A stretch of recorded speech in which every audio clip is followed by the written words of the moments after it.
ನಾನು ದೇವರಾಜ ಅರಸು ಅವರ ಬಹಳ ದೊಡ್ಡ ಅಭಿಮಾನಿ. ನಿಜವಾಗಿ ಒಬ್ಬ ಬುದ್ಧಿಜೀವಿ ರಾಜಕಾರಣಿ.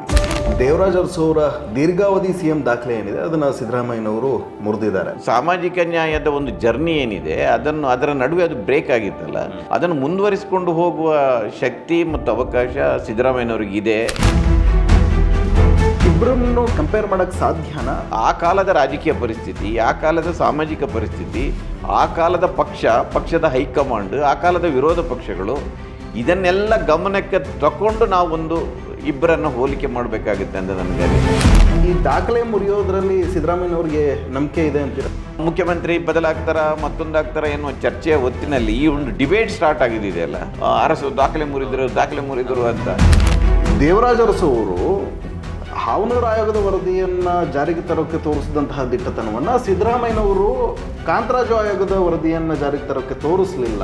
ಕಾಂಗ್ರೆಸ್ ಪಕ್ಷದ ಒಳಗಿಂದಲೇ ಅದಕ್ಕೆ ವಿರೋಧ ಬಂತಲ್ಲ, ಇವರನ್ನೇ ಡೆಲ್ಲಿಗೆ ಕರೆಸಿ ಇವರಿಂದಲೇ ಅದಕ್ಕೆ ಅದು ಔಟ್ಡೇಟೆಡ್ ಆಗಿದೆ ಅಂತ ಹೇಳಿಸಿ ಅದನ್ನು ಮೂಲೆಗೆ ತಳ್ಳಿದ್ರಲ್ಲ. ಆ ಕಾಲದ ಸಮಾಜ, ಆ ಕಾಲದ ಉದಾಹರಣೆಗೆ ಒಕ್ಕಲಿಗರು, ಲಿಂಗಾಯತ, ಬ್ರಾಹ್ಮಣರ ಲೀಡರ್ಗಳಿದಾರಲ್ಲ, ಇವತ್ತಿನ ಸಮುದಾಯಕ್ಕೆ compare they are very large hearted, liberal. Arasu ಅವರ ಬಗ್ಗೆ ಸಿದ್ದರಾಮಯ್ಯನವ್ರಿಗೆ ಇರುವಂತಹ ಅಭಿಪ್ರಾಯಗಳ ಬಗ್ಗೆ ನನ್ನ ಹತ್ರನೂ ಉತ್ತರ ಇಲ್ಲ. ಆ ಮಿಸ್ಟ್ರಿ ಇದೆ ಅಲ್ಲ, ಅವರು ಯಾಕೆ ಅರಸು ಜೊತೆ ಅವರಿಗೆ ಒಡನಾಟ ಇಲ್ಲ ಅಂತ ಬಹುಶಃ ಒಂದಿನ ಅವರೇ ಹೇಳ್ಬೋದೇ. ಸಿದ್ದರಾಮಯ್ಯನವರು ಇನ್ನೂ ಯಾವ ಕೆಲಸಗಳನ್ನ, ಬಹುಮುಖ್ಯವಾದ ಕೆಲಸಗಳು ಇಂಥವಿದಾವೆ ಮಾಡಬೇಕು ಅನ್ನೋದು ಯಾವುದೋ ರೀತಿಯ ನಿರೀಕ್ಷೆಗಳಿದಾವೆ? ಇವತ್ತು ನೀವು ಏನೇ ಸಾಧನೆ ಮಾಡಿದ್ರು ಕೊನೆಗೆ ಇಲೆಕ್ಷನ್ ಬಂದಾಗ ಹಿಂದೂ ಮುಸ್ಲಿಂ ಬಂದರು. ಅರಸುಗಿದ್ದ ಪೊಲಿಟಿಕಲ್ ಚಾಲೆಂಜಸ್ ಬೇರೆ, ಸಿದ್ದರಾಮಯ್ಯನವರು ಮುಂದಿದ್ದ ಪೊಲಿಟಿಕಲ್ ಚಾಲೆಂಜ್ ಬೇರೆ. ನಮಸ್ಕಾರ ವೀಕ್ಷಕರೇ, ನೀವು ನೋಡ್ತಾ ಇದ್ದೀರಾ ಸಂಪಾದಕ ಯೂಟ್ಯೂಬ್ ಚಾನಲ್. ನಾನು ಸಂಕೇತ್. ದೇವರಾಜ ಅರಸು ಅವರ ದೀರ್ಘಾವಧಿ ಸಿಎಂ ದಾಖಲೆಯನ್ನು ಸಿಎಂ ಸಿದ್ದರಾಮಯ್ಯನವರು ಮುರಿದಿದ್ದಾರೆ. ಈ ಮೂಲಕ ಕರ್ನಾಟಕ ರಾಜ್ಯ ಕಂಡಂತಹ ಅತ್ಯಂತ ದೀರ್ಘಾವಧಿಯ ಮುಖ್ಯಮಂತ್ರಿ ಅನ್ನುವಂತಹ ಹೊಸ ದಾಖಲೆಯನ್ನು ಸಿದ್ದರಾಮಯ್ಯನವರು ಸೃಷ್ಟಿ ಮಾಡಿದ್ದಾರೆ. ಇದೇ ಸಂದರ್ಭದಲ್ಲಿ ಅರಸು ಅವರ ಕಾರ್ಯವೈಖರಿ ಹಾಗೆಯೇ ಸಿದ್ದರಾಮಯ್ಯನವರ ಕಾರ್ಯವೈಖರಿಯ ಬಗ್ಗೆ ಒಂದು ಕಂಪ್ಯಾರಿಸನ್ ಕೂಡ ಶುರುವಾಗಿದೆ, ಚರ್ಚೆ ಶುರುವಾಗಿದೆ ಹೊಸದಾಗಿ. ಇದೇ ವಿಚಾರವಾಗಿ ಮಾತನಾಡೋದಕ್ಕೆ ಸಿದ್ದರಾಮಯ್ಯನವರು ಮೊದಲ ಬಾರಿಗೆ ಮುಖ್ಯಮಂತ್ರಿಯಾಗಿದ್ದಾಗ ಅವರ ಮಾಧ್ಯಮ ಸಲಹೆಗಾರರಾಗಿದ್ದಂತಹ ಹಿರಿಯ ಪತ್ರಕರ್ತರು, ರಾಜಕೀಯ ವಿಶ್ಲೇಷಕರಾಗಿರುವಂತಹ ದಿನೇಶ್ ಅಮೀನ್ಮಠ್ ಅವರು ಇವತ್ತು ನಮ್ಮ ಜೊತೆಗಿದ್ದಾರೆ. ಸರ್, ತಮಗೆ ಕಾರ್ಯಕ್ರಮಕ್ಕೆ ಸ್ವಾಗತ. ಸರ್, ದೇವರಾಜ ಅರಸು ಅವರ ದೀರ್ಘಾವಧಿ ಸಿಎಂ ದಾಖಲೆ ಏನಿದೆ ಅದನ್ನು ಸಿದ್ದರಾಮಯ್ಯನವರು ಮುರಿದಿದ್ದಾರೆ. ಆ ದಾಖಲೆಯ ಬ್ರೇಕ್ ಮಾಡೋದ್ರ ಜೊತೆಗೆ ಅತ್ಯಂತ ದೀರ್ಘಾವಧಿಯ ಸಿ ಎಂ ಅನ್ನುವಂಥ ಹೊಸ ದಾಖಲೆಯನ್ನು ಸೃಷ್ಟಿ ಮಾಡಿದ್ದಾರೆ ಸಿದ್ದರಾಮಯ್ಯನವರು. ನೀವು ಸಿದ್ದರಾಮಯ್ಯನವರ ಮೊದಲ ಅವಧಿ ಅವರೇನು ಮುಖ್ಯಮಂತ್ರಿ ಆಗಿದ್ದರು ಆವಾಗ ನೀವು ಮಾಧ್ಯಮ ಸಲಹೆಗಾರರಾಗಿದ್ದವರು, ರಾಜ್ಯ ಮತ್ತು ರಾಷ್ಟ್ರ ರಾಜಕಾರಣವನ್ನು ತುಂಬ ಹತ್ತಿರದಿಂದ ನೋಡಿದಿರಿ. ಈ ಬೆಳವಣಿಗೆ ಅಂದರೆ ಅವರು ದಾಖಲೆಯನ್ನು ಮುರಿದು ಹೊಸ ದಾಖಲೆಯನ್ನು ಸೃಷ್ಟಿ ಮಾಡಿರುವಂಥದ್ದು, ದೀರ್ಘಾವಧಿಯ ಸಿ ಎಂ ಅನಿಸ್ಕೊಂಡಿರುವಂಥದ್ದು, ಈ ಬೆಳವಣಿಗೆಯನ್ನು ನೋಡಿದ್ರೆ ಏನು ಹೇಳೋಕ್ಕೆ ಇಷ್ಟಪಡ್ತೀರಿ? ನಾನು ದೇವರಾಜ ಅರಸು ಅವರ ಬಹಳ ದೊಡ್ಡ ಅಭಿಮಾನಿ. ನನ್ನ ವಿದ್ಯಾರ್ಥಿ ದಿನಗಳಿಂದಲೇ ನಾನು ಸಾಮಾನ್ಯವಾಗಿ ಹೇಳ್ತಾ ಇದ್ದೇನೆ, ದೇವರಾಜ ಅರಸು ಅವರು ಅಂದರೆ ಒಂದು ಸ್ವತಂತ್ರನಾಗಿ ಆ ಸ್ಥಿತಿಗೆ ಬರುವ ಹೊತ್ತಿಗೆ ದೇವರಾಜ ಅರಸು ಇದ್ದರೆ ನಾನು ರಾಜಕೀಯಕ್ಕೆ ಜಾಯ್ನ್ ಆಗಿಬಿಡ್ತಿದ್ದೆ. ದೇವರಾಜ ಅರಸು ಬಗ್ಗೆ ನನಗೆ ಮೊದಲಿನ ಖಂಡಿತ ದೇವರಾಜ ಅರಸವರ ಪ್ರಭಾವ ನನ್ನ ಮೇಲೆ ಇದೆ. ಅಂದರೆ ಅವರು ಭಾಳ ದೊಡ್ಡ ಚಿಂತಕ ಏನಲ್ಲ, ಚಿಂತಕ ಅಂತ ಹೇಳಿಕೊಳ್ಳಿಲ್ಲ. ಬಟ್ ದೇವರಾಜ ಅರಸು ಅವರು ನಿಜವಾಗಿ ಒಬ್ಬ ಬುದ್ಧಿಜೀವಿ ರಾಜಕಾರಣಿ. ಅವರ ಓದು, ಅವರ ಒಡನಾಟ, ಅವರ ಆಸಕ್ತಿಗಳು ಇದನ್ನೆಲ್ಲ ನೋಡಿದರೆ ಈ was A different kind of the politician. ಯಾಕೆಂದರೆ ಆ ಕಾಲದ ನೀವು ಜರ್ನಲಿಸ್ಟ್ಗಳ ಹತ್ರ ಯಾರ ಹತ್ರ ನಾನು ಒಡ್ಡರ್ಸ್ ರಘುರಾಮ್ ಶೆಟ್ಟರ್ ಹತ್ರ ನಾನು ಭಾಳ ವಿಷಯದಲ್ಲಿ ಮಾತಾಡ್ತಾ ಇದ್ದೆ. ಅವ್ರ ಬಗ್ಗೆ ನನ್ನ ಬುಕ್ಕೆಲ್ಲ ಬರೆದಿದ್ದಾರೆ.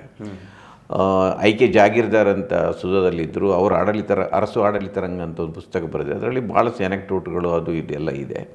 ಅದರ ನಂತರನೂ ಅವರ ಸೆಂಟಿನರಿ ಸೆಲೆಬ್ರೇಷನ್ ಮಾಡಿದಾಗ ಆ ಪುಸ್ತಕ ಪ್ರಕಟಣಾ ಸಮಿತಿಯಲ್ಲಿ ನಾನೇ ಒಂದು 4 ಬುಕ್ಕನ್ನು ಎಡಿಟ್ ಮಾಡಿಸಿದ್ದೆ. ಅವರ ಭೂಸುಧಾರಣೆ ಬಗ್ಗೆ ಚಂದ್ರ ಪೂಜಾರಿ ಮಾಡಿದರು, ದಿನೇಶ್ ಹೆಗ್ಡೆ ಮಾಡಿದರು, ಎ ನಾರಾಯಣ್ ಮಾಡಿದರು. ಸುಮಾರು ಒಂದು 10-20 ಬುಕ್ಗಳು ಬಂದಿದೆ, ಬೇರೆ ಬೇರೆ ಆ್ಯಂಗಲ್ಗಳಲ್ಲಿ ಅವರನ್ನು ನೋಡಿರೋದು. ಅದರಿಂದ ದೇವರಾಜ ಅರಸು ಸಿದ್ದರಾಮಯ್ಯನವರು ಬಹುಶಃ ಆ ಆಸಕ್ತಿಯಿಂದಾಗಿ ನನಗೆ ಸೈದ್ಧಾಂತಿಕ ಒಂದು ಸಹಮತ ಇದೆ ಅನ್ನೋ ಕಾರಣಕ್ಕಾಗಿ ನಾನು ಸಿದ್ದರಾಮಯ್ಯನವರ ಸರ್ಕಾರದಲ್ಲಿ ಮಾಧ್ಯಮ ಸರಳಾಗಿ ಹೋದ್ನ ಗೊತ್ತಿಲ್ಲ. ನನಗೆ ಒಂದು ದೇವರಾಜ ಅರಸುವರ ಉತ್ತರಾಧಿಕಾರಿ ಎನ್ನುವ ರೀತಿಯಲ್ಲೇ ನನ್ನ ತಲೆಯಲ್ಲಿ ಇತ್ತು. ಆಧುನಿಕ ಅರಸು ಅಂತ ಹೇಳ್ತಾರಲ್ಲ, ಅದನ್ನು ಅವರು ಒಪ್ಪುವುದಿಲ್ಲ. ಬಟ್ ಸಾಮಾಜಿಕ ನ್ಯಾಯದ ಒಂದು ಜರ್ನಿ ಏನಿದೆ ಅದರ ನಡುವೆ ಅದು ಬ್ರೇಕ್ ಆಗಿತ್ತಲ್ಲ, ಅದನ್ನು ಮುಂದುವರಿಸಿಕೊಂಡು ಹೋಗುವ ಶಕ್ತಿ ಮತ್ತು ಅವಕಾಶ ಸಿದ್ದರಾಮಯ್ಯನವ್ರಿಗಿದೆ. ಈ ಸಂದರ್ಭದಲ್ಲಿ ಅವರ ಜೊತೆಯಲ್ಲಿ ಇರೋದು ಕೂಡ ನಮಗೊಂದು ಹೆಮ್ಮೆಯ ವಿಚಾರ ಅಂತ ನಾನು ತಿಳ್ಕೊಂಡು ಬಂದವನು. There are lot of similarities ಇದೆ ಅದು. ಆದರೆ ಮನುಷ್ಯ ಪರಿಸರದ ಕೂಸು ಅಂತ ಹೇಳ್ತಾರೆ, ಆ ಕಾಲದ ಕೂಸು ಅವನು. ದೇವರಾಜ ಅರಸು ಅವರು ಬದುಕಿ ಬಾಳಿದ ಒಂದು ಎರ ಬೇರೆ ಅದು. 82ರಲ್ಲಿ ದೇವರಾಜ ಅರಸು ಅವರು ನಮ್ಮಿಂದ ದೂರ ಆಗ್ತಾರೆ. 83ರಲ್ಲಿ ಸಿದ್ದರಾಮಯ್ಯನವರು ಅಸೆಂಬ್ಲಿ ಪ್ರವೇಶ ಮಾಡ್ತಾರೆ. ಒಂದು ಹೆಚ್ಚು ಕಡಿಮೆ ಒಂದು 30 ವರ್ಷದ 2015ರಲ್ಲಿ ದೇವರಾಜ ಅರಸು ಹುಟ್ಟಿರ್ತಾರೆ. ಇವರು 1947 ಏನೋ ಸಿದ್ದರಾಮಯ್ಯನವರ ಬರ್ತ್ ಡೇಟ್. ಅದರಿಂದ ಆ ಡಿಫರೆನ್ಸ್, ಆ ಕಾಲ ಬೇರೆ, ಆ ಕಾಲದ ಸಾಮಾಜಿಕ ಪರಿಸ್ಥಿತಿ ಬೇರೆ, ಆ ಕಾಲದ ಈಗ ನಾವು ಹೋಲಿಕೆ ಮಾಡುವಾಗ ಬರೀ ದಿನಗಳ ಲೆಕ್ಕ ಮಾಡಿ ರೆಕಾರ್ಡ್ ಬ್ರೇಕ್ ಆಗಿದೆ ಕಂಪೇರ್ ಮಾಡಲಿಕ್ಕೆ ಎಲ್ಲರೂ ಇವತ್ತು ಹೊರಟಿದ್ದಾರೆ. ಆದರೆ ಅದು ಕಂಪೇರ್ ಮಾಡುವಾಗ ಆ ಕಾಲದ ರಾಜಕೀಯ ಪರಿಸ್ಥಿತಿ, ಆ ಕಾಲದ ಸಾಮಾಜಿಕ ಪರಿಸ್ಥಿತಿ, ಆ ಕಾಲದ ಪಕ್ಷದ ಹೈಕಮಾಂಡ್, ಆ ಕಾಲದ ವಿರೋಧ ಪಕ್ಷಗಳು, ಇದನ್ನೆಲ್ಲ ಗಮನಕ್ಕೆ ತಗೊಂಡು ನಾವು ಒಂದು ಇಬ್ಬರನ್ನು ಹೋಲಿಕೆ ಮಾಡಬೇಕಾಗುತ್ತೆ ಅಂತ ನನಗೆ ಅನಿಸುತ್ತೆ. ಸರ್, ನನ್ನ ಕಂಪ್ಯಾರಿಸನ್ ಪ್ರಶ್ನೆಗೆ ಆಮೇಲೆ ಬರ್ತೀನಿ. ಏನಂದ್ರೆ ಈ ದಾಖಲೆಯನ್ನ ಮುರಿದ್ರು ಸಿದ್ದರಾಮಯ್ಯ, ದಾಖಲೆಯನ್ನ ಸರಿಗಟ್ಟಿದ್ರು ಅಂತ ಏನು ಚರ್ಚೆ ಆಗ್ತಿದೆ, ಈ ದಾಖಲೆ ಮುರಿಯೋದ್ರಲ್ಲಿ ಸಿದ್ದರಾಮಯ್ಯನವ್ರಿಗೆ ನಂಬಿಕೆ ಇದೆ ಅಂತೀರಾ? ಇಲ್ಲ, ಖಂಡಿತ ಇಲ್ಲ. ಅವರು ಈಗ ಇವತ್ತು ಸ್ವಲ್ಪ ಮೈಲ್ಡ್ ಆಗಿ ರಿಯಾಕ್ಟ್ ಮಾಡಿದ್ದಾರೆ. ಹಿಂದೆ ಎಲ್ಲ ಕೇಳಿದಾಗ ಅವರು ಭಾಳ ಸ್ವಲ್ಪ ಜೋರು ದನಿಯಲ್ಲೇ ನಾನೇ ಅರಸು ಸಿದ್ದರಾಮಯ್ಯ ಅರಸು ಅಂತ ಹೇಳಿದ್ದಾರೆ. ಅದರಲ್ಲಿ 2 ದನಿ ಇದೆ, ಇಲ್ಲ ಅಂತ ನಾನು ಹೇಳೋದಿಲ್ಲ. ಏನೇ ಅವರು ದೊಡ್ಡವರು, ನಾನು ಏನೂ ಅಲ್ಲ ಅಂತ. ಇಲ್ಲದಿದ್ದರೆ ಅವರದ್ದು ಬೇರೆನೇ, ನಂದು ಬೇರೆ, ನನ್ನನ್ನು ಕಂಪೇರ್ ಯಾಕೆ ಮಾಡ್ತೀರಿ ಎನ್ನುವ ಒಂದು ದನಿ ಇದೆ, ಒಂದು ಸ್ವಾಭಿಮಾನದ ಒಂದು ದನಿ ಇದೆ. ನಾನು ಯಾಕೆ ಕಂಪೇರ್ ಮಾಡ್ತೀರಿ, ನಾನೇ ಅಂತ ಹೇಳ್ತಾ ಇದ್ದಾರೆ. ನನಗೆ ವೈಯಕ್ತಿಕವಾಗಿ ಅವರಿಗೆ ಆ ದಾಖಲೆ ಮುರಿಯೋದು ಅದರಲ್ಲಿ ಏನು ಆಸಕ್ತಿ ಇಲ್ಲ. ಆದರೆ ಒಂದು ರೀತಿ ಬ್ಲೆಸ್ಸಿಂಗ್ ಇನ್ ಡಿಸ್ಗೈಸ್ ಅಂತ ಹೇಳ್ತಾರಲ್ಲ, ಇವತ್ತು ಮುಖ್ಯಮಂತ್ರಿ ಬದಲಾಗ್ತಾರ ಮತ್ತೊಂದಾಗ್ತಾರ ಎನ್ನುವ ಚರ್ಚೆಯ ಹೊತ್ತಿನಲ್ಲಿ ಈ ಒಂದು ಡಿಬೇಟ್ ಸ್ಟಾರ್ಟ್ ಆಗಿದೆಯಲ್ಲ, ಇಂಡೈರೆಕ್ಟ್ ಆಗಿ ಅವರ ಕುರ್ಚಿಯನ್ನು ಬಲಪಡಿಸಿದೆ ಅಂತ ಅನಿಸುತ್ತೆ. ಅಂದರೆ ಒಂದು ಯುಪೋರಿಯಾ ಎಲ್ಲ ಕಡೆ ಕ್ರಿಯೇಟ್ ಆಗಿದೆ, ಅರಸು ದಾಖಲೆ ಮುರಿದರು ಅಂತ. ಅದರಿಂದ ಅಂದರೆ ಅವರಿಬ್ಬರ ನಡುವೆ ಒಂದು ಸಿಮಿಲ್ಯಾರಿಟಿ ಇದ್ದ ಕಾರಣಕ್ಕಾಗಿ, ಒಂದೇನೆಂದರೆ ಇಬ್ಬರು ಕೂಡ ಸಾಮಾಜಿಕ ನ್ಯಾಯಕ್ಕೆ ತಮ್ಮ ಬದ್ಧತೆಯನ್ನು ತೋರಿಸುತ್ತಾ ರಾಜಕೀಯ ಮಾಡ್ತಾ ಬಂದವರು. ಅದರಿಂದ ಏನಾಗಿದೆ ಅಂದರೆ ಅಂದರೆ ಚರ್ಚೆ ಅದು ಆಗುವಾಗ ಇದ್ದಕ್ಕಿದ್ದಾಗ ಒಬ್ಬ ಹಿಂದುಳಿದ ಜಾತಿಗೆ ಇಲ್ಲದ್ರೆ ಸಾಮಾಜಿಕ ನ್ಯಾಯ ಬದ್ಧತೆ ತೋರಿಸುವ ವ್ಯಕ್ತಿಯನ್ನು, ಒಬ್ಬ ನಾಯಕನನ್ನು ಆಯಿತು ನೀವು ಅಧಿಕಾರ ಬಿಟ್ಟುಕೊಡಿ ಅಂತ ಹೇಳಲಿಕ್ಕೆ ಒಂಥರ ಪಬ್ಲಿಕ್ ಒಪಿನಿಯನ್ ಅದಕ್ಕೆ ಯಾರು ಪರವಾಗಿಲ್ಲ ಅಂತ ಅನಿಸುತ್ತೆ. ಈಗ ಬಹುಶಃ ಸಿದ್ದರಾಮಯ್ಯನವ್ರ ಜನ ಎಕ್ಸ್ಪೆಕ್ಟ್ ಮಾಡಿದಾರಾ ಇಲ್ವಾ ಗೊತ್ತಿಲ್ಲ. ಬಟ್ ನಾವು ಯಾವಾಗಲೂ ಅದನ್ನು ಡಿಸ್ಕಸ್ ಮಾಡ್ತಾ ಇದ್ದೀವಿ, Siddaramaiah is A very lucky politician ಅಂತ. ಅದರಿಂದ ಅರಸನ ಬಗ್ಗೆ ಚರ್ಚೆ ಆಗೋದು ಕೂಡ ಅವರ ರಾಜಕೀಯಕ್ಕೆ ಸ್ವಲ್ಪ ಹೆಲ್ಪ್ ಆಗ್ಬೋದು ಅಂತ ನಾನು ಇವತ್ತು ಬೆಳಗಿನಿಂದ ನೋಡ್ತಾ ಇದ್ದೇನೆ. ಒಂದು ಎಲ್ಲ ಕಡೆ ಅದರ ಬಗ್ಗೆ ಎಲ್ಲ ಪತ್ರಿಕೆಗಳು ವಿಶೇಷ ಸಂಚಿಕೆಯನ್ನು ಹೊರಟುಪಟ್ಟಿದೆ, ವಿಶೇಷ ಲೇಖನಗಳು ಬರ್ತಾ ಇದೆ, ಚರ್ಚೆ ಆಗ್ತಾ ಇದೆ, ನಾಟಿಕೋಳಿ ಅದು ಇದು ಆಗ್ತಾ ಇರುವಾಗ ಎಲ್ಲ ಸಂಭ್ರಮ. ಮೊನ್ನೆವರೆಗೂ ಅಧಿಕಾರ ಹಂಚಿಕೆಯಲ್ಲಿ ಚರ್ಚೆ ಆಗ್ತಿದೆ. ಇದಕ್ಕಿದ್ದಾಗೆ ಇದು ಆಗಿದ್ದರಿಂದ ಎಲ್ಲೋ ಒಂದು ಕಡೆ ದೇವರಾಜ ಅರಸು ಅವರ ನೆರಳು ಕೂಡ, ಅವರ ಛಾಯೆ ಕೂಡ ಇವರಿಗೆ ಹೆಲ್ಪ್ ಆಗಿತ್ತು ಅಂತ ನನಗೆ ಅನಿಸುತ್ತೆ. ಆದರೆ ವೈಯಕ್ತಿಕವಾಗಿ ನನ್ನ ಪ್ರಕಾರ ಅವ್ರು ಹೇಳಿದ್ರಲ್ಲ, ಹಾಗೆ ನೋಡಿದರೆ 7 ವರ್ಷ 6 ತಿಂಗಳ 3 ತಿಂಗಳ ಏನೋ ನಿಜಲಿಂಗಪ್ಪನವರು ಕಂಟಿನ್ಯೂ ಆಗಿದ್ದಾರೆ. ಆ ದಾಖಲೆಯನ್ನು ದೇವರಾಜ ಅರಸು ಮುರಿದಿದ್ದಾರೆ, ಆಯಿತಾ. ಅದರಿಂದ ಅದಕ್ಕಿಂತ ಹಿಂದಿನ ದಾಖಲೆ ಕೂಡ ಇತ್ತು. ದೇವರಾಜ ಅರಸು ನಿಜಲಿಂಗಪ್ಪನವರು 2 ಟರ್ಮಲ್ಲಿ 7 ವರ್ಷ 3 ತಿಂಗಳ 4 ತಿಂಗಳ ಅವರು ಮುಗಿಸಿದ್ದಾರೆ. ಸ್ವಲ್ಪ ಕಡಿಮೆ ಇತ್ತು ಅದು, ಅದನ್ನು ದೇವರಾಜ ಅರಸು ಮುರಿದ್ದಾರೆ. ಸೊ ನಿನ್ನೆ ಒಂದು ಸ್ಟೇಟ್ಮೆಂಟ್ ಇವರು ಕೂಡ ಕೊಟ್ಟರು ನೋಡಿ, ಸಿದ್ದರಾಮಯ್ಯ ದಾಖಲೆಗಳು ಇರುವುದೇ ಮುರಿಯುವುದಕ್ಕೆ ಅಂತ. ಅದರಿಂದ ದಾಖಲೆಗಳಿಗೆ ವಿಶೇಷ ಮಹತ್ವ ಇಲ್ಲ.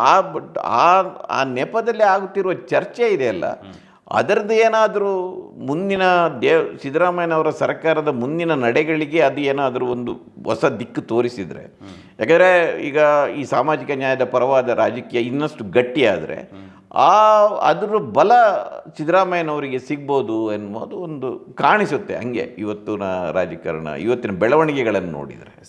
ಸರ್, ಇನ್ನೊಂದು ಕುತೂಹಲಕ್ಕೊಂದು ಪ್ರಶ್ನೆ ಕೇಳ್ತೀನಿ. ಏನು ಅಂದರೆ, ಅರಸು ಅವರ ಬಗ್ಗೆ ಸಿದ್ದರಾಮಯ್ಯನವ್ರಿಗೆ ಇರುವಂತಹ ಅಭಿಪ್ರಾಯಗಳ ಬಗ್ಗೆ ನನಗೂ ಅದೊಂದು ಮಿಸ್ಟ್ರಿ. ಅದು ನಾನು ಯಾರಾದರೂ ಅವರನ್ನು ಅದನ್ನು ಕೇಳಬೇಕು ಅಂತ ನನಗೆ ಅನಿಸುತ್ತೆ. ನೋಡಿ, ಇಬ್ಬರು ಮೈಸೂರಿನವರು, ಹೌದು, ಆಯಿತಾ. ಸಿದ್ದರಾಮಯ್ಯನವರು 1978ರಲ್ಲಿ ತಾಲೂಕು ಬೋರ್ಡ್ ಮೆಂಬರ್ ಆಗ್ತಾರೆ. ಅಂದರೆ ಅವರು ಆ್ಯಕ್ಟಿವ್ ಆಗಿದ್ದರು. ಮೈಸೂರಿನಲ್ಲಿ ಅವರು ಲಾ ಓದಿದ್ದಾರೆ. 78ರಲ್ಲಿ ತಾಲೂಕು ಪಂಚಾಯತಿ ತಾಲೂಕು ಬೋರ್ಡ್ಗೆ ಮೆಂಬರ್ ಆಗ್ತಾರೆ. ಅವ್ರು ರಾಜಕೀಯ 83ರಲ್ಲಿ ಅವರು ಅಸೆಂಬ್ಲಿ ಆಗ್ತಾರೆ. ಅದಕ್ಕಿಂತ ಮೊದಲು ಲೋಕಸಭಾ ಕಂಟೆಸ್ಟ್ ಮಾಡ್ತಾರೆ, ಸೋಲ್ತಾರೆ ಅವರು. 78ರಲ್ಲಿ ಬಂದರೆ ಅದಕ್ಕಿಂತ ಮೊದಲು ನಂಜುಂಡಸ್ವಾಮಿ ಅವರ ಜೊತೆ ಇದ್ದರು. ಇಂದಿರಾ ಗಾಂಧಿ ಅವರು ಚಿಕ್ಕಮಗಳೂರಿನಲ್ಲಿ ಇಲೆಕ್ಷನ್ ನಿಂತಾಗ ಅವ್ರ ವಿರುದ್ಧ ಕ್ಯಾಂಪೇನ್ ಮಾಡಿದ್ರು ಇವರು. ಅಂದರೆ ರಾಜಕೀಯವಾಗಿ ಆ್ಯಕ್ಟಿವ್ ಆಗಿದ್ದರು. ನಾನು ಹೇಳ್ತಾ ಇರೋದು ಇವರು ಸಮಾಜವಾದಿ ಚಳವಳಿಯಲ್ಲಿ ಇದ್ದುದರಿಂದ, ಆ ಕಾಲದ ಸಮಾಜವಾದಿ ಪಕ್ಷ ಕಾಂಗ್ರೆಸ್ಸಿಗೆ ವಿರುದ್ಧವಾಗಿರುವುದರಿಂದ ಇವರು ಕಾಂಗ್ರೆಸ್ನಲ್ಲಿ ಈ ಒಡನಾಟ ಇವರಿಗೆ ಇರಲಿಲ್ಲ, ಅಷ್ಟರ ಮಟ್ಟಿಗೆ ಒಪ್ಪಿಕೊಡ್ಬೋದು. ಆದರೆ ದೇವರಾಜ ಅರಸು ಹೇಗಿದ್ರಂದರೆ, ಯಾರಾದರೂ ಹಿಂದುಳಿದ ಜಾತಿಗಳಲ್ಲಿ, ದಲಿತರಲ್ಲಿ, ಅಲ್ಪಸಂಖ್ಯಾತರಲ್ಲಿ ಸ್ವಲ್ಪ ಬ್ರಿಲಿಯಂಟ್ ಯಾರಾದರೂ ಹುಡುಗರು ಕಂಡ್ರೆ ಅವರನ್ನು ಪಕ್ಷಕ್ಕೆ ತರುವ ಒಂದು ಪ್ರಯತ್ನವನ್ನು ಮಾಡ್ತಾಯಿದ್ರು. ಉದಾಹರಣೆಗೆ ಎಚ್ ವಿಶ್ವನಾಥ್ ಮತ್ತು ಹೆಚ್ಚು ಕಡಿಮೆ ಸಮಕಾಲೀನರು ಸಿದ್ದರಾಮಯ್ಯನವರು. ಎಚ್ ವಿಶ್ವನಾಥ್ ಅವರು ದೇವರಾಜ ಅರಸು ಜೊತೆ ಹೋಗಿರ್ತಾರೆ. ಇವರು ನಾನು 5 ವರ್ಷ ಇದ್ದಾಗಲೂ, ಬಟ್ ಈಗಲೂ ನೋಡಿದರೆ ಈ ಸೆಂಟಿನರಿ ಮತ್ತೊಂದು ದೇವರಾಜ ಜನ್ಮದಿನಾಚರಣೆ ಆದಾಗ ಮಾತ್ರ ಸಿದ್ದರಾಮಯ್ಯನವರು ದೇವರಾಜ ಅರಸು ಬಗ್ಗೆ ಮಾತಾಡ್ತಾರೆ. ಆ್ಯಕ್ಚುಲಿ ಸೆಂಟಿನರಿ ಸೆಲೆಬ್ರೇಷನ್ಗೆ ಭಾಳ ಹೆಚ್ಚು ಕಡಿಮೆ 10-15 ಕೋಟಿ ರೂಪಾಯಿ ಕೊಟ್ಟರು. ಅದನ್ನು ಭಾಳ ಚೆನ್ನಾಗಿ ಸೆಲೆಬ್ರೇಟ್ ಎಲ್ಲ ಮಾಡಿದರು. ಆದರೆ ಅವರ ಭಾಷಣದಲ್ಲಿ ಎಲ್ಲೂ ಕೂಡ ಅವರ ದೇವರಾಜ ಅರಸನ ಒಡನಾಟದ ಬಗ್ಗೆ ಪ್ರಸ್ತಾಪ ಇಲ್ಲ ಯಾವತ್ತು. ಈಗ ಅವ್ರಿಗೆ ಗೊತ್ತಲ್ಲ, ಸಿದ್ದರಾಮಯ್ಯನವರಿಗೆ ಭಾಳ ಆಳವಾದ ನೆನಪುಗಳಿರುತ್ತೆ. ನಾನು ಇಂಥ ಸಂದರ್ಭದಲ್ಲಿ ಅವ್ರನ್ನ ಭೇಟಿ ಮಾಡಿದ್ದೆ, ಅಕಸ್ಮಾತಾಗಿ ಆಗಿರ್ಬೋದು, ಭೇಟಿ ಮಾಡಿದ್ದೆ, ನಾವು ಈ ಮಾತುಕತೆ ನಡೆದಿತ್ತು, ನಾವು ಇಂಥ ಸಂದರ್ಭ ಡಿಸ್ಕಸ್ ಮಾಡಿದ್ದೆವು, ಒಂದೇ ಊರಿನವರಾಗಿರೋದ್ರಿಂದ ನಾನು ಹೇಳಿದ್ರು. ಮೈಸೂರು ಸಣ್ಣ ಊರು ಅದು ಅಂತ ಯಾವ ಉಲ್ಲೇಖ ನನಗೊಂಡಿಲ್ಲ. ನನಗೊಂದು ಕುತೂಹಲ ಇದೆ, ಯಾರಾದರೂ ದೇವರಾಜ ಅರಸು ಮತ್ತು ನೀವು ಯಾಕೆ ಭೇಟಿಯಾಗಿಲ್ಲ, ಏಕೆ ಮಾತಾಡ್ಕೊಂಡಿಲ್ಲ ಅನ್ನೊಂದು ಸಹಜವಾದ ಪ್ರಶ್ನೆ ಇದೆ. ಅದು ಬೇರೆ ಒಂದು ಸೈದ್ಧಾಂತಿಕವಾದ ಸಹಮತಗಳು ಕೂಡ ಇದ್ದಾಗ ಅದು ಯಾಕೋ ಅದು ಸಿಂಕ್ ಆಗಿಲ್ಲ. ನೋಡಿ, 78ಕ್ಕೆ ಪಾರ್ಟಿಯಿಂದ ಹೊರಗೆ ಬರ್ತಾರೆ, ಅವರು ಕ್ರಾಂತಿರಂಗವನ್ನು ಮಾಡ್ತಾರೆ. ಆಗ ಇವರು ಪಕ್ಷೇತರರಾಗಿ ಕಂಟೆಸ್ಟ್ ಮಾಡ್ತಾರೆ. ಆಗ ಏನು ದೇವರಾಜ ಅರಸು ಅವರು ಕಾಂಗ್ರೆಸ್ ಜೊತೆನೂ ಇರಲಿಲ್ಲ, ಮತ್ತು ಆಗ ಅವರು ವಿರೋಧ ಪಕ್ಷಗಳನ್ನು ಒಟ್ಟು ಮಾಡುವ ಒಂದು ಪ್ರಕ್ರಿಯೆಯನ್ನು ಪ್ರಾರಂಭ ಮಾಡಿದರು. ಅದಕ್ಕಾಗಿ ಕ್ರಾಂತಿರಂಗವನ್ನು ಸ್ಥಾಪನೆ ಮಾಡಿರೋದು ಅವರು. ಆಗ ಕೂಡ ಪಕ್ಷೇತರರಾಗಿ ಸ್ಪರ್ಧಿಸಿದ್ದ ಸಿದ್ದರಾಮಯ್ಯನವರು ಮನಸ್ಸು ಮಾಡಿದರೆ ಅರಸುವರ ಕ್ರಾಂತಿರಂಗದಿಂದ ಸ್ಪರ್ಧೆ ಮಾಡಬಹುದಿತ್ತು. ಅವರು ಜನತಾ ಪಕ್ಷದಿಂದಲೇ ಸ್ಪರ್ಧೆ ಮಾಡ್ತಾರೆ, ಪಕ್ಷೇತರಾಗಿ ಸ್ಪರ್ಧೆ ಮಾಡ್ತಾರೆ. 85ರಲ್ಲಿ ಅವರು ಜನತಾ ಪಕ್ಷದ ಅಭ್ಯರ್ಥಿಯಾಗಿ ಮತ್ತೆ ಮಧ್ಯಾವಧಿ ಚುನಾವಣೆಯಲ್ಲಿ ಕಂಟೆಸ್ಟ್ ಮಾಡಿ ಶಾಸಕರಾಗಿರ್ತಾರೆ.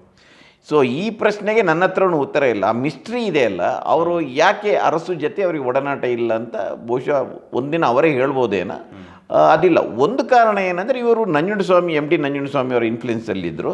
ಸಮಾಜವಾದಿ ಯುವ ಮಹಾಜನ ಸಭಾ ಅದರಲ್ಲಿ ಮೆಂಬರ್ ಆಗಿದ್ದರು ಇವರು. ಆಗಿನ ಸಮಾಜವಾದಿ ಪಕ್ಷ ಕಾಂಗ್ರೆಸ್ ಪಕ್ಷಕ್ಕೆ ವಿರುದ್ಧವಾಗಿರುವ ಕಾರಣ ಅವರ ಒಡನಾಟ ಇರಲಿಲ್ಲ. To that extent we can understand. ಆದರೆ 78ರ ನಂತರ ಕಾಂಗ್ರೆಸ್ ಬಿಟ್ಟ ನಂತರ, ಅದನಂತರ ಒಂದು 3 ವರ್ಷ ಅರಸು ಬದುಕಿದ್ರು, ಮೈಸೂರಲ್ಲೇ ಇದ್ದರು ಮತ್ತು ವಿರೋಧ ಪಕ್ಷಗಳನ್ನು ಒಟ್ಟು ಮಾಡುವ ಪ್ರಯತ್ನದಲ್ಲಿದ್ದರು. ಆಗಲೂ ಯಾಕೆ ಜೊತೆ ಆಗಲಿಲ್ಲ, ಸ್ಥಳೀಯ ರಾಜಕಾರಣದಲ್ಲಿ ಯಾಕೆ ಆಗಲಿಲ್ಲ ಎನ್ನುವುದೊಂದು ಮಿಸ್ಟ್ರಿ ಇದೆ. ಅದು ಆಗ ಅವರು ಲೋಕದಳದಲ್ಲಿ ಇನ್ವಾಲ್ವ್ ಆಗಿರ್ತಾರೆ. ಜಾರ್ಜ್ ಫೆರ್ನಾಂಡಿಸ್ ಜೊತೆ ಒಡನಾಟ ಇರುತ್ತೆ ಸಿದ್ದರಾಮಯ್ಯನವರಿಗೆ. ಆದರೆ ಅರಸು ಜೊತೆ ಇಲ್ಲ. ಅದು ಅವರೇ ಉತ್ತರ ಕೊಡ್ಬೇಕು ಅದಕ್ಕೆ. ಸರ್, ನೀವು ಆಗಲೇ ಹೇಳೋಕ್ಕೆ ಪ್ರಯತ್ನ ಪಟ್ರಿ, ಏನು ಅಂದರೆ ಅರಸು ಮತ್ತು ಸಿದ್ದರಾಮಯ್ಯನವರು ಇಬ್ಬರು CM ಆಗಿ ಇವರಿಬ್ಬರ ನಡುವಿನ ಒಂದು ಕಂಪ್ಯಾರಿಸನ್ ಅಂತೂ ಶುರುವಾಗಿದೆ. ದಾಖಲೆ ವಿಚಾರ ಬಂದ ಕೂಡಲೇ ಇಬ್ಬರನ್ನು ಕಂಪೇರ್ ಮಾಡೋಕ್ಕೆ ಸಾಧ್ಯನಾ? ಅಕಸ್ಮಾತ್ ಕಂಪೇರ್ ಮಾಡೋದಾದರೆ ಇಬ್ಬರು ಹೇಗೆ ಭಿನ್ನ? ಒಂದು Arasu belongs to the microscopic minority cost.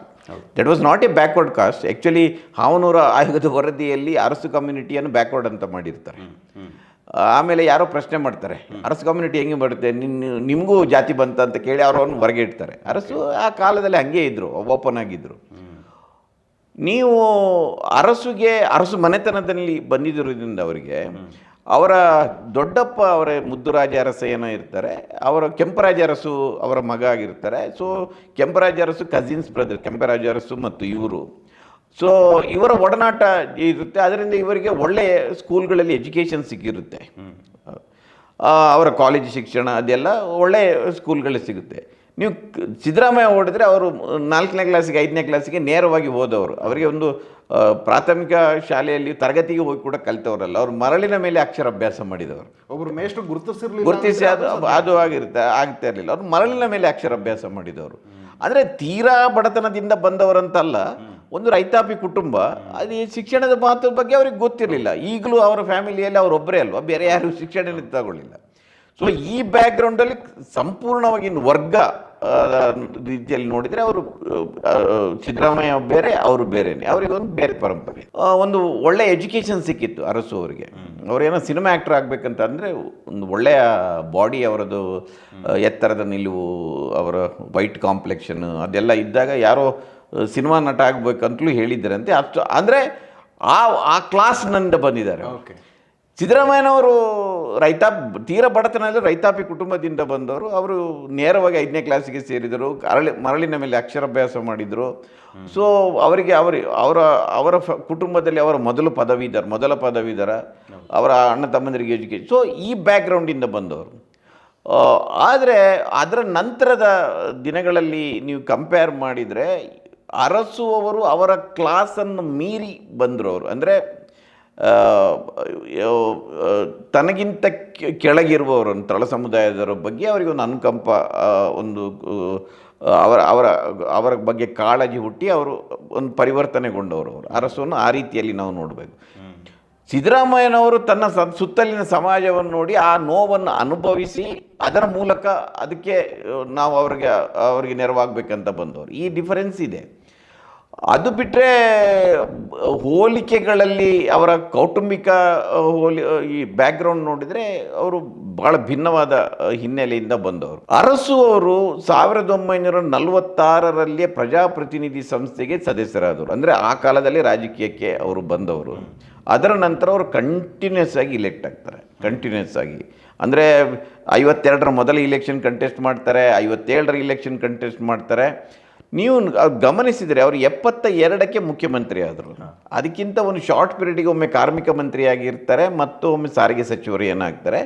But was no ಬಡಿ, ಯಾರೂ ಕೂಡ ದೇವರಾಜ ಅರಸು ಅಂತ ಗುರುತಿಸುವಾಗಿರಲಿಲ್ಲ. ಅಂದರೆ ಇದು 1-2 ವರ್ಷ ಅಲ್ಲ, 52ರಿಂದ 72ರವರೆಗೆ 20 ವರ್ಷ ಅವರು ಇಡೀ ಸಮಾಜವನ್ನು ನೋಡಿದ್ದಾರೆ. ಅವರು ಒಂದು ಕಡೆ ಬರೆದಿದ್ದಾರೆ ಅದನ್ನು. 62ರಲ್ಲಿ ಅವರಿಗೆ ಟಿಕೆಟ್ ಕೊಡಲಿಕ್ಕೆ ವಿರೋಧ ಬರುತ್ತೆ, ಟಿಕೆಟ್ ಇರುವುದಿಲ್ಲ. ಟಿಕೆಟ್ ಕೊಟ್ಟ ನಂತರ ಅವರು ಅವಿರೋಧವಾಗಿ ಆಯ್ಕೆ ಆಗ್ತಾರೆ. ಟಿಕೆಟ್ ಕೊಡಲಿಕ್ಕೆ ಹಿದ್ದೇಟು ಹಾಕಿದ್ರು ಅವರ ಪಕ್ಷದವರು. ಆದರೆ ವಿರೋಧ ಪಕ್ಷದವರಿಗೆ ಇವರ ಸಾಮರ್ಥ್ಯ ಗೊತ್ತಿತ್ತು, ಅವರೆದುರು ಕ್ಯಾಂಡಿಡೇಟ್ ಹಾಕೋದಿಲ್ಲ. ಬಹುಶಃ ಇಬ್ಬರು ಅಷ್ಟೇ ಈಗ ಕರ್ನಾಟಕದ ಇತಿಹಾಸದಲ್ಲಿ ಅವಿರೋಧವಾಗಿ ಅಸೆಂಬ್ಲಿಯಲ್ಲಿ ಆಯ್ಕೆಯಾದವರು. ವಿಧಾನ ಪರಿಷತ್ ಎಲ್ಲ ಬೇರೆ, ಅವಿರೋಧವಾಗಿ ಆದರೂ ಅವರು ಆ ಕಾಲದಲ್ಲಿ ಅವರೊಬ್ಬರೇ. ಅದ್ರ ನಂತರ ಬೇರೆ ಯಾರೋ ಒಬ್ಬರು ಆಗಿದ್ದಾರೆ ಅಂತ ಹೇಳ್ತಾರೆ, ಬಟ್ ಕಡಿಮೆ, ನನ್ನ ನೆನಪಿಗಿಲ್ಲ. ಸೊ 65ರಲ್ಲಿ ಅವರಿಗೆ, 62ರಲ್ಲಿ ವಿರೋಧ ಬರುತ್ತೆ, 67ರಲ್ಲಿ ವಿರೋಧ ಬರುತ್ತೆ. ಆ 20 ವರ್ಷ ಅವ್ರು ನೋಡಿದ್ದಾರೆ. ಅಂದರೆ ಆಗಿನ ಅವಧಿ ಹೇಗಿದೆ ಅಂದರೆ, ರಾಜಕೀಯ ಅಂದರೆ ಒಕ್ಕಲಿಗರು ಮತ್ತು ಲಿಂಗಾಯತರ ಆಡಂಬೋಲ. ಅದು ಉಳಿದವರಿಗೆ ಪ್ರವೇಶ ಇರಲಿಲ್ಲ ಅಲ್ಲಿ. ನೀವು ಘಟಾನುಘಟಲಿ ಸಾವುಕಾರ ಚೆನ್ನಯ್ಯ ಇರ್ಬೋದು, ನಿಜಲಿಂಗಪ್ಪನವರೇ ಇರ್ಬೋದು, ಆನಂತರ KH ಪಾಟೀಲ್. ಸೊ ಘಟಾನುಘಟಿಗಳು ಸಿದ್ದವೀರಪ್ಪನವರು, ಈ ಘಟಾನುಘಟಿ ಪೊಲಿಟಿಷಿಯನ್ಸ್ ವೀರೇಂದ್ರ ಪಾಟೀಲ್. ಸೊ ಈ ಇರುವಾಗ ಇವರಿಗೆ ಅಲ್ಲಿ ಅವಕಾಶನೇ ಇರಲಿಲ್ಲ. ಆದರೆ 20 ವರ್ಷ ಈ ಸಮಾಜವನ್ನು ಅವರು ಸ್ಟಡಿ ಮಾಡಿದರು, ಒಂದು ತಪಸ್ಸಿನ ಥರ ಅದನ್ನು ನೋಡಿದರೆ. ಆದರೆ ಸಿದ್ದರಾಮಯ್ಯನವರಿಗೆ ಹಾಗೆಲ್ಲ. ಸಿದ್ದರಾಮಯ್ಯನವರು 78ಕ್ಕೆ ತಾಲೂಕು ಬೋರ್ಡ್ ಬಂದರು, 80ರಲ್ಲಿ ಒಂದು ಇಲೆಕ್ಷನ್ ಸೋತರು, 82ಕ್ಕೆ 83ಕ್ಕೆ ಬಂದ ಕೂಡಲೇ ರಾಮಕೃಷ್ಣ ಹೆಗಡೆ ಅವರನ್ನು ಕನ್ನಡ ಕಾವಲು ಸಮಿತಿ ಮಾಡಿ ಸಂಪುಟ ದರ್ಜೆ ಸಚಿವ ಕೊಟ್ಟರು. ಆನಂತರ ಅವರು ನಡುವೆ ಒಂದು 4-5 ವರ್ಷ ಬಿಟ್ಟರೆ ಒಂದು ಇಲೆಕ್ಷನ್ ಸೋಲ್ತಾರೆ ಅವರು ಅಸೆಂಬ್ಲಿ. ಅದು ಒಂದು ಬಿಟ್ಟರೆ ಅವರು ಮಿನಿಸ್ಟ್ರು, ಡೆಪ್ಟಿ ಚೀಫ್ ಮಿನಿಸ್ಟ್ರು, ವಿರೋಧ ಪಕ್ಷದ ನಾಯಕರು, ಮುಖ್ಯಮಂತ್ರಿ. ಅವರು ನನ್ನ ಪ್ರಕಾರ ಅವರು ಕೆಂಪು ದೀಪದ ಕಾರಿಣಿಂದ ಇಳಿದದ್ದೇ ಕಡಿಮೆ. ನಿರಂತರವಾಗಿ ಅವರು ಅಧಿಕಾರದಲ್ಲಿ ಇದ್ದರು. ಇದು ಅವರು ಅಂದರೆ ಅರಸು 20 ವರ್ಷ ಎನಾನಿಮಸ್ ಆಗಿ ಅವರು ಕಳೆದಿದ್ದಾರೆ, ಅದನ್ನು ನೋಡಿದ್ದಾರೆ. ಇದು ಅವರ ನಡುವಿನ ಡಿಫ್ರೆನ್ಸ್. ಇವತ್ತು ಭಾಳ ಮಂದಿ ಕಂಪೇರ್ ಮಾಡುವಾಗ ಏನು ಹೇಳ್ತಾರೆ, ಅವರು ಈ ಸಾಮಾಜಿಕ ನ್ಯಾಯದ ದೃಷ್ಟಿಯಿಂದ ಅರಸು ಅವರ ಕೊಡುಗೆ ಮತ್ತು ಸಿದ್ದರಾಮಯ್ಯನ ಕೊಡುಗೆ ಒಂದು ಹೋಲಿಕೆ ನಡೀತೆ, ಸಹಜವಾಗಿ ನಡೀತೆ, ಅದರಲ್ಲಿ ತಪ್ಪೇನಿಲ್ಲ. ತುಂಬ ಜನ ಚರ್ಚೆ ಮಾಡ್ತಿರೋದೇನು ಅಂದರೆ, ದೇವರಾಜ ಅರಸು ಅವರು ಹಾವನೂರು ಆಯೋಗದ ವರದಿಯನ್ನು ಜಾರಿಗೆ ತರೋಕ್ಕೆ ತೋರಿಸಿದಂತಹ ದಿಟ್ಟತನವನ್ನು ಸಿದ್ದರಾಮಯ್ಯನವರು ಕಾಂತರಾಜು ಆಯೋಗದ ವರದಿಯನ್ನು ಜಾರಿಗೆ ತರೋಕ್ಕೆ ತೋರಿಸಲಿಲ್ಲ ಅನ್ನೋ ಥರದ್ದು, ಅದನ್ನು ಸಮರ್ಥಿಸ್ಕೊಳ್ಳಿಲ್ಲ, ಅದನ್ನು ಜಾರಿಗೆ ತರಲಿಲ್ಲ ಅನ್ನೋ ಥರದ್ದು ವಾದಗಳು ಸರ್. ನೋಡಿ, ಇದು ಭಾಳ, ಆದರೆ ಇದನ್ನು ಒಂದು ಗೆರೆ, ಒಂದು ಸ್ಟ್ರೈಟಾಗಿ ಇದನ್ನು ನೋಡಬೇಕಾಗಿಲ್ಲ ಅಂತ, ನೋಡಬಾರ್ದಂತ ನನ್ನ ಪ್ರಕಾರ. ಯಾಕೆಂದರೆ ನಾನು ಆಗಲೇ ಅದನ್ನು ಹೇಳಿದೆ, ಅವರ ಕಾಲದ ಸಮಾಜ ಬೇರೆ, ಇವರ ಕಾಲದ ಸಮಾಜ ಬೇರೆ, ಆ ಕಾಲದ ರಾಜಕೀಯ ಪರಿಸ್ಥಿತಿ ಬೇರೆ, ಈ ಕಾಲದ ರಾಜಕೀಯ ಪರಿಸ್ಥಿತಿ ಬೇರೆ. ಇದನ್ನು ಈ ಹಿನ್ನೆಲೆಯಲ್ಲೇ ನಾವು ನೋಡಬೇಕಾಗುತ್ತೆ ಅಂತ. ಯಾಕೆಂದರೆ ನೋಡಿ, ಮೊದಲಿಗೆ ಭೂ ಸುಧಾರಣೆಯನ್ನು ಜಾರಿಗೆ ತಂದರು. 74ರಲ್ಲಿ ಭೂ ಸುಧಾರಣೆ ಜಾರಿಗೆ ಬಂತು, 77ರಲ್ಲಿ ಹಾವನೂರು ಆಯೋಗದ ವರದಿ ಇಂಪ್ಲಿಮೆಂಟ್ ಆಯಿತು. ಇದರಿಂದ ಅನ್ಯಾಯಕ್ಕಂತ ನಾನು ಹೇಳೋದಿಲ್ಲ, ಬಟ್ ಇದರಿಂದ ಕಳ್ಕೊಂಡವರು ಯಾರು ಅಂದರೆ ಒಕ್ಕಲಿಗರು ಮತ್ತು ಲಿಂಗಾಯತು ಮತ್ತು ಎಲ್ಲ ಮೇಲ್ಜಾತಿಯ ಸಮುದಾಯದವರು. ಅಂದರೆ ಈಗ ಭೂಮಾಲೀಕ ವರ್ಗ, ಬ್ರಾಹ್ಮಣರು ಇರ್ತಾರೆ, ಜೈನರು ಇದ್ದಾರೆ, ಒಕ್ಕಲಿಗರು, ಲಿಂಗಾಯತರು, ಕರಾವಳಿ ಭಾಗದಲ್ಲಿ ಬಂಟರು ಇದ್ದಾರೆ, ಇವರೆಲ್ಲ ಒಂದು ಮೇಲ್ವರ್ಗದ ಜನ ಕಳ್ಕೊಂಡ್ರು. ನೀವು ಮೀಸಲಾತಿ ಬಂದಾಗಲೂ ಕೂಡ ಆ ವರ್ಗದ ಜನನೇ ಒಂದಷ್ಟು ಕಳ್ಕೊಂಡ್ರು, ಉದ್ಯೋಗದಲ್ಲಿ ಶಿಕ್ಷಣ ಕಳ್ಕೊಂಡ್ರು. ಆದರೆ ನಾವು ಗಮನಿಸಿದಾಗೆ ದೇವರಾಜ ಅರಸು ಅವರು ಅಧಿಕಾರ ಕಳ್ಕೊಂಡದ್ದು ಈ ಜನರ ಪ್ರತಿರೋಧದಿಂದಾಗಿ ಅಲ್ಲ. ಇಂಥ ದೊಡ್ಡ 2 ಮಹತ್ವದ ನಿರ್ಧಾರವನ್ನು ಆಗಲೂ ಘಟಾನುಘಟಿ ಲೀಡರ್ಗಳಿದ್ದರು. ನಿಜಲಿಂಗಪ್ಪನವರು ಇದ್ದರು, ವೀರೇಂದ್ರ ಪಾಟೀಲ್ರು ಇದ್ದರು, ಸಿದ್ಧವೀರಪ್ಪನವರು ಇದ್ದರು, KH ಪಾಟೀಲ್ ಇದ್ದರು. ಎಲ್ಲರೂ ಇದ್ದಾಗಲೂ ಕೂಡ ಈ 2 ಕಾರ್ಯಕ್ರಮಗಳಿಂದಾಗಿ ಭಾಳ ದೊಡ್ಡ ವಿರೋಧವಾಗಿ, ಉದಾಹರಣೆಗೆ ಮಂಡಲ್ ವರದಿ ಜಾರಿಯಾದಾಗ ಒಂದು ಹಿಂಸಾಚಾರ ಭುಗಿಲಿದ್ದಿತ್ತಲ್ಲ, ಅಂಥದ್ದು ಏನೂ ಆಗಿಲ್ಲ. ನೀವು ಇನ್ನೂ ನಾವು ಅದನ್ನು ವಿಜುವಲೈಸ್ ಮಾಡಿದರೆ, ಉದಾಹರಣೆಗೆ ಇವತ್ತಿನ ಸಂದರ್ಭದಲ್ಲಿ ಭೂ ಸುಧಾರಣೆ ಇಲ್ಲದ್ರೆ ಮೀಸಲಾತಿ ಜಾರಿಗೆ ಬಂದಿದ್ದರೆ ಏನಾಗ್ತಿತ್ತು ಅಂತ ಯೋಚನೆ ಮಾಡಬೇಕು.